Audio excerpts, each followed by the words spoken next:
बच्चों नमस्कार।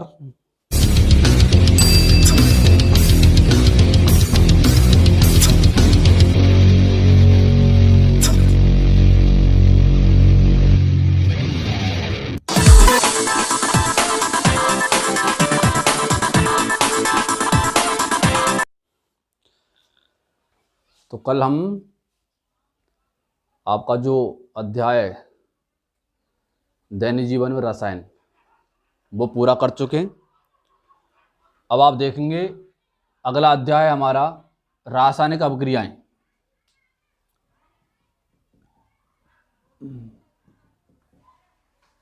रासायनिक अभिक्रियाएं एवं उत्प्रेरक।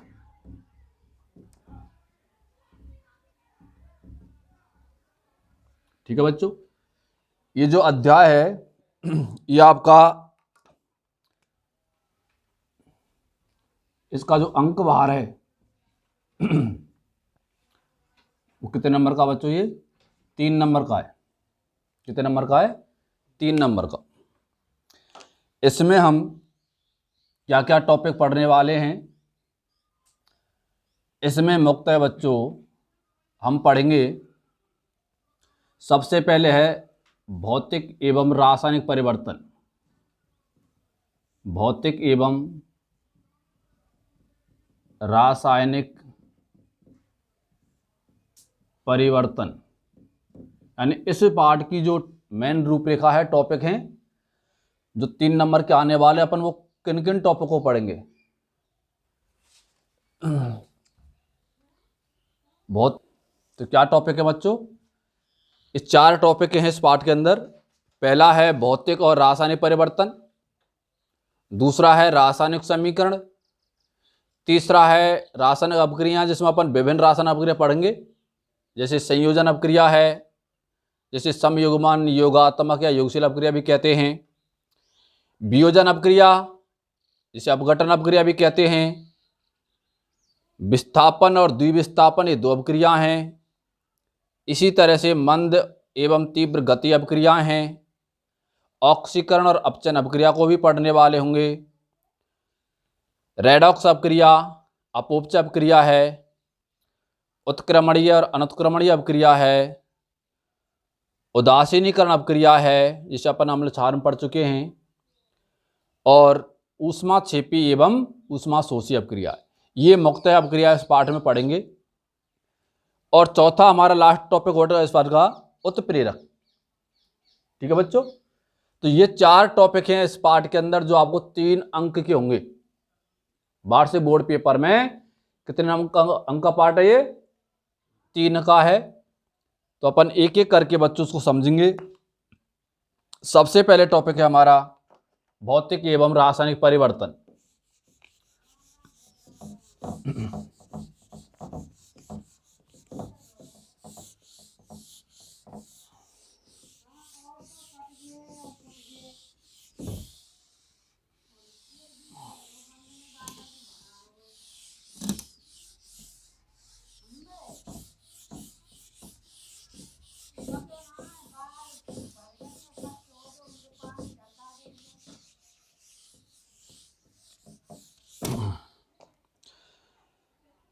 हाँ, तो सबसे पहले बच्चों देखेंगे भौतिक एवं रासायनिक परिवर्तन, और इसमें भी अपन देखेंगे पहला क्या है?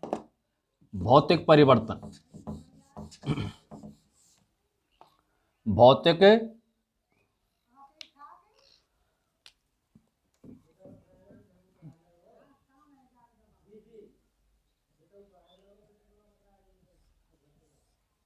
रिकॉर्डिंग तो आ जाएगी। भौतिक परिवर्तन, तो देखो बच्चों शब्द है भौतिक परिवर्तन। भौतिक यानी इसमें पदार्थ की जो भौतिक अवस्थाएं होती हैं वो बदलती हैं। ठीक है, भौतिक परिवर्तन यानी भौतिक अवस्थाएं क्या है भैया? पदार्थ की जो भौतिक अवस्थाएं हैं, भौतिक अवस्थाएं।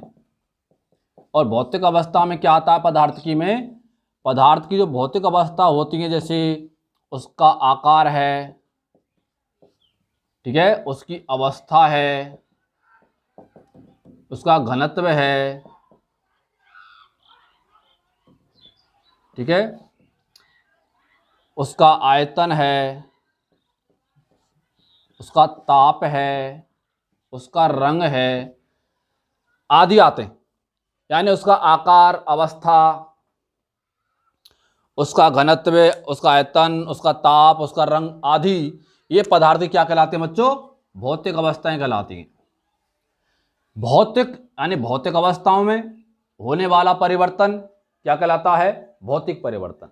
यानी पदार्थ की सिर्फ भौतिक अवस्थाएं बदलती हैं, ठीक है बच्चों, ना कि पदार्थ का रासायनिक संगठन और ना ही उसका रासायनिक गुणधर्म बदलता है, ठीक है।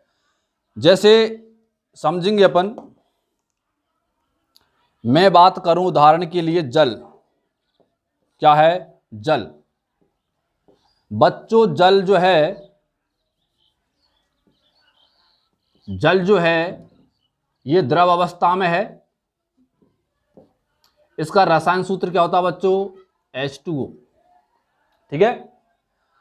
जल को जब हम गर्म करेंगे तो इसकी भाप बन जाएगी। ये जल की कौन सी अवस्था होगी? गैस। मगर भाप का रसायन सूत्र भी क्या होता है? H2O। जल वाष्प का भी सूत्र यही है। जब वाष्प ठंडी होगी तब वापस ये द्रव में बदल जाएगी। इसी तरह से अगर हम इसको ठंडा करेंगे तो बच्चों इसकी बर्फ बनेगी, और बर्फ जो होती है वो जल की कौन सी अवस्था होती है? ठोस। और इसका रसायन सूत्र क्या होता है? H2O। तो देखो बच्चों, जल जब द्रव था तब भी H2O, जब ये ठोस अवस्था बर्फ में तब भी H2O, और ये भाप गैस अवस्था में था तब भी H2O इसका रसायन सूत्र था, ठीक है। तो इसका जो रासायनिक संगठन है, इसका जो रासायनिक गुणधर्म है वो नहीं बदला। लेकिन जब हमने इसको ठंडा किया, गर्म किया, तो कभी द्रव से गैस में पहुंचा, गैस से कभी वापस द्रव में आया, द्रव से ठोस अवस्था में आया, ठोस अवस्था द्रव अवस्था में आया। यानी इसकी अवस्थाएं बदलती रहीं, आकार बदलता रहा, घनत्व बदला, लेकिन इसका जो रासायनिक संगठन है, रासायनिक जो गुणधर्म है वो नहीं बदले, ठीक है बच्चों। तो भौतिक परिवर्तन की अगर हम परिभाषा बोलेंगे तो क्या बोलेंगे बच्चों? यानी पदार्थों में होने वाला, किनमें? पदार्थों में होने वाला ऐसा परिवर्तन जिसमें पदार्थ की भौतिक अवस्थाएं बदलती हैं, भौतिक अवस्थाएं बदलती हैं। क्या करती हैं? भौतिक अवस्थाएं बदलती हैं। यानी भौतिक अवस्थाएं ये सारी जो हैं ये अवस्थाएं बदलती हैं, ठीक है। पदार्थ में होने वाला ऐसा परिवर्तन जिसमें पदार्थ की भौतिक अवस्थाएं बदलती हैं, लेकिन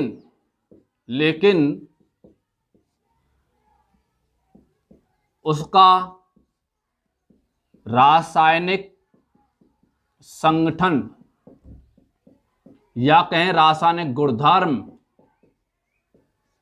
नहीं बदलते हैं, नहीं बदलते हैं। क्या कहलाता है?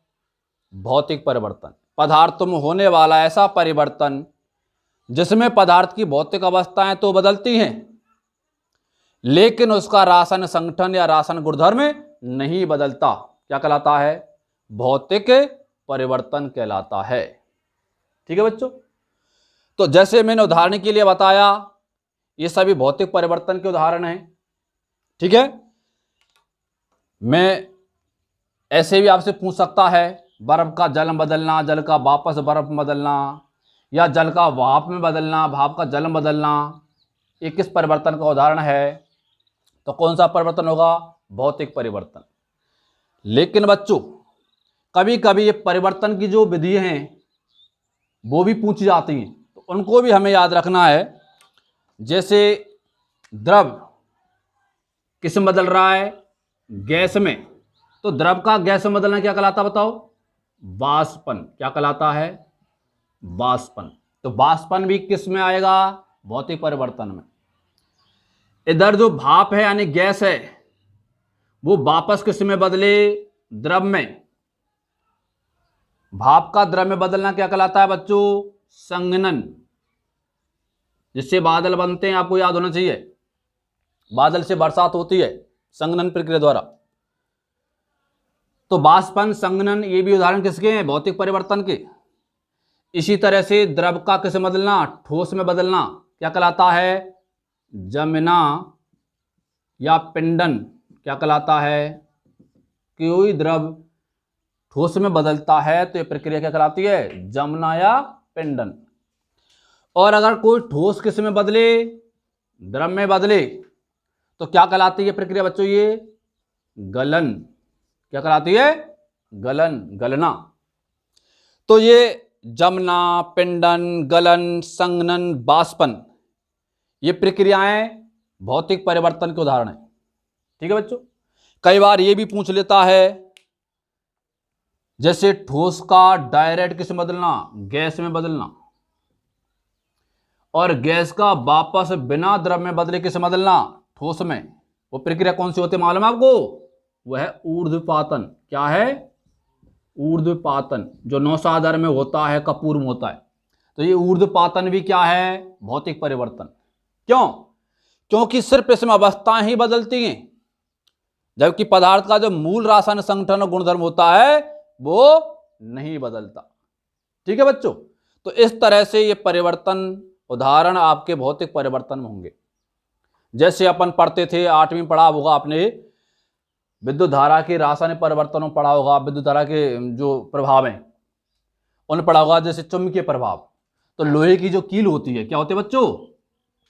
लोहे की कील। इसमें हमने क्या किया? विद्युत धारा प्रवाहित की हैं, बैटरी से जोड़ा था इसको हैं, और लोहे की कील क्या बनाया? चुंबक बनाया। क्या बनाया? चुंबक। चुंबकीय गुण उत्पन्न हुए। लेकिन जब तक इसमें धारा प्रवाहित हो रही है तब तक ये चुंबक है, और जैसे इसमें धारा प्रवाह बंद कर देंगे तो इसका चुंबकीय गुण क्या हो जाएगा? खत्म। अतः यह भी कैसा है? भौतिक परिवर्तन। क्योंकि भौतिक परिवर्तन जो होते हैं बच्चों, वो कैसे होते हैं? वो अस्थायी होते हैं। क्या होते हैं? अस्थायी होते हैं। क्या होते हैं बच्चों? अस्थायी। ठीक है। और मैं इनको इनका गुण समझ सकता हूं, गुण या गुणधर्म या विशेषता कह सकते हैं अपन इनको, कि ये जो परिवर्तन होता है वो कैसा होता है? अस्थायी होता है। ठीक है बच्चों। इसके अलावा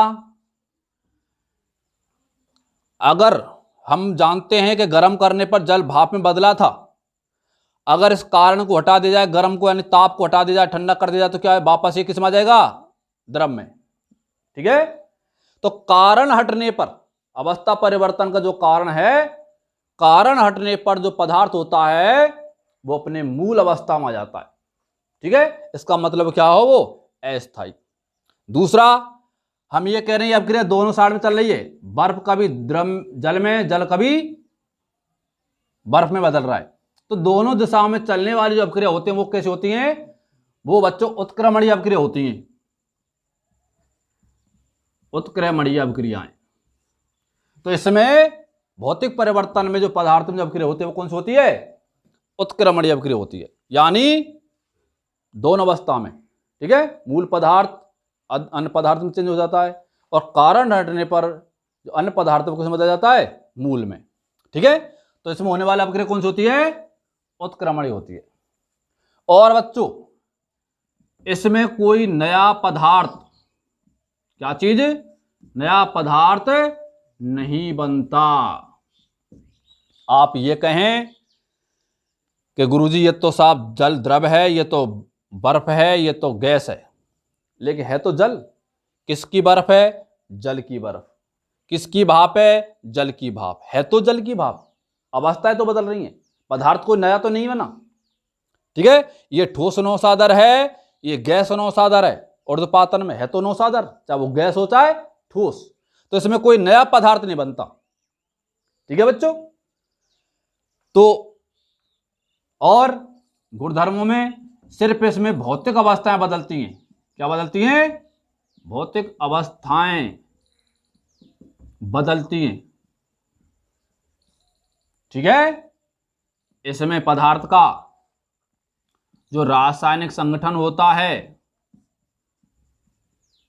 या उसके जो रासायनिक गुणधर्म होते हैं वो नहीं बदलते। ठीक है बच्चों, और परिवर्तन का, किसका, परिवर्तन का कारण हटने पर मूल अवस्था प्राप्त होती है। ठीक है, ये हुए भौतिक परिवर्तन के क्या गुणधर्म।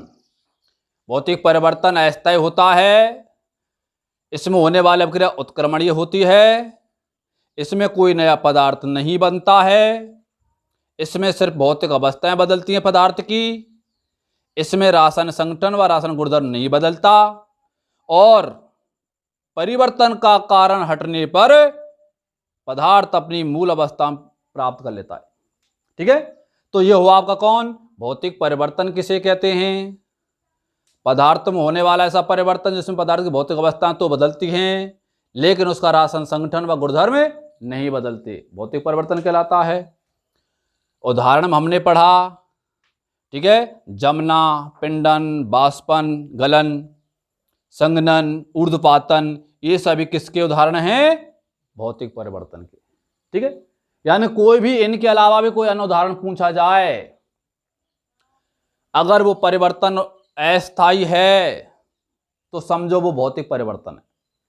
ठीक है, क्रिया उत्क्रमण हो रही है तो समझो भौतिक परिवर्तन है। यानी ये गुण अगर सब क्रिया में आपको नजर आए तो वो किसका उदाहरण हो जाएगा, भौतिक परिवर्तन का। ठीक है भैया,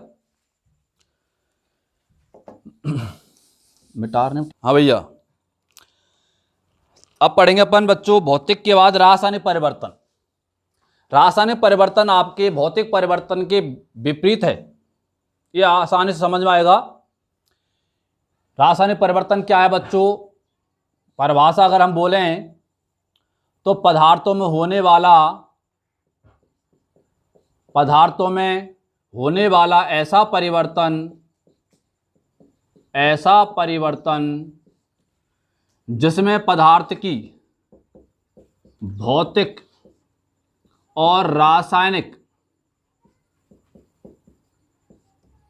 दोनों ही अवस्थाएं बदलती हैं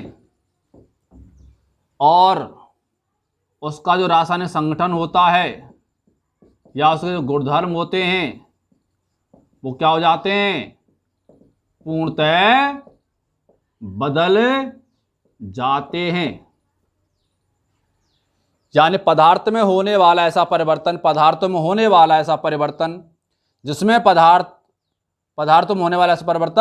जिसमें पदार्थ की भौतिक एवं रासायनिक अवस्थाएं या संगठन या गुणधर्म पूर्णतः क्या होते हैं, बदलते हैं, उसे क्या कहेंगे, रासायनिक परिवर्तन।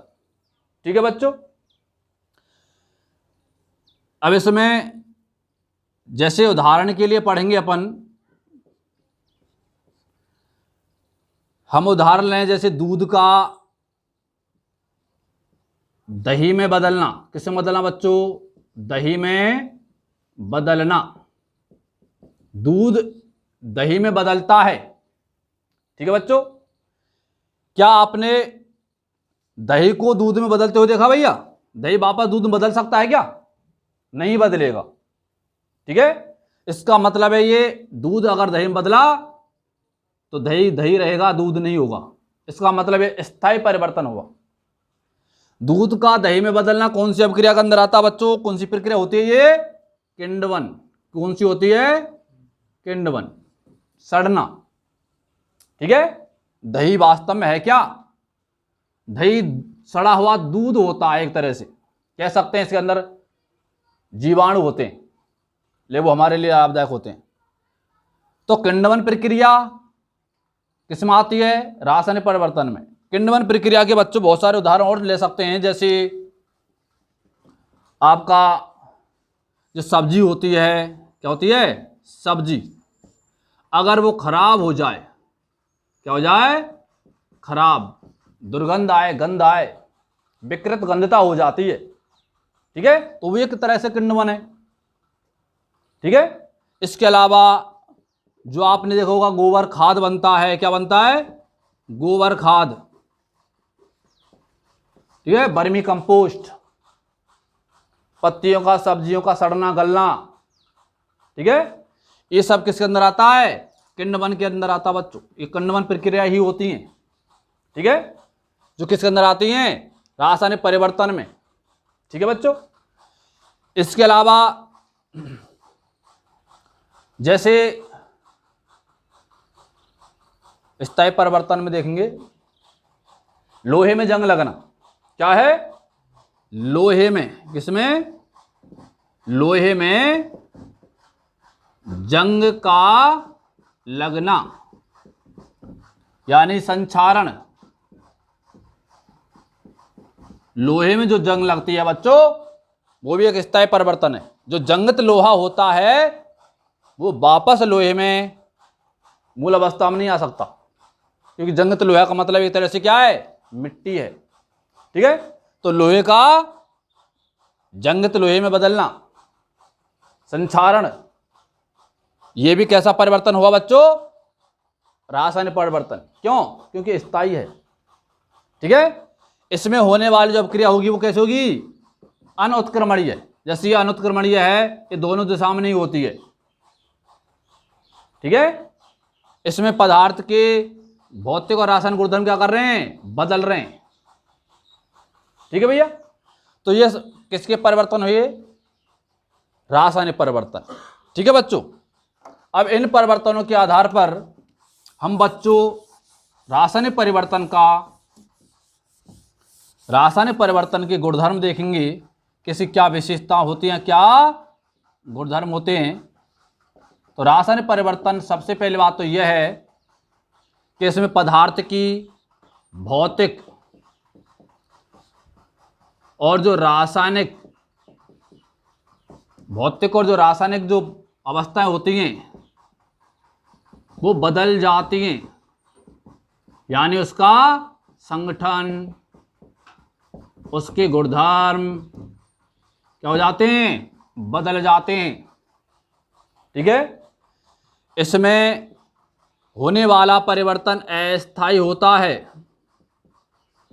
अस्थायी का मतलब है जिस कारण से पदार्थ की अवस्था में परिवर्तन हुआ है उस कारण को हटा भी दें तो पदार्थ अपनी मूल अवस्था में नहीं लौटता। तो क्या होता है वो, स्थायी होता है। यह परिवर्तन कैसे होता है, स्थायी होता है। और जो परिवर्तन स्थायी होता है उसमें होने वाली अभिक्रिया कौन सी होती है, अनुत्क्रमणीय। कौन सी होती है बच्चों, अनुत्क्रमणीय होती है, यानी दोनों दिशा में नहीं चलती, ठीक है। और बच्चों इसमें नया पदार्थ बनता है, क्या बनता है, नया पदार्थ यानी जो मूल पदार्थ है और जो बनने वाला जो नया पदार्थ होता है उसके गुणधर्म संगठन पूर्णतः बदले हुए होते हैं।